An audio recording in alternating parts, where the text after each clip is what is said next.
ادھر پاکستان اور افغانستان نے تصدیق کی ہے کہ دونوں ممالک چین کے شہر اورمچی میں مذاکرات کر رہے ہیں تاکہ سرحدی کشیدگی کم کی جا سکے۔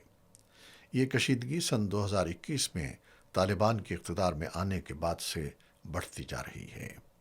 پاکستان کا موقف ہے کہ افغان سرزمین سے کالعدم تحریک طالبان پاکستان کے جنگجو پاکستان میں حملے کرتے ہیں، جبکہ کابل ان الزامات کو مسترد کرتا ہے۔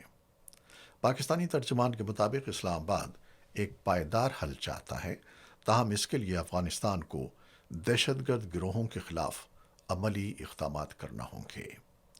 چین اس تنازع کے حل کے لیے ثالثی کا کردار ادا کر رہا ہے۔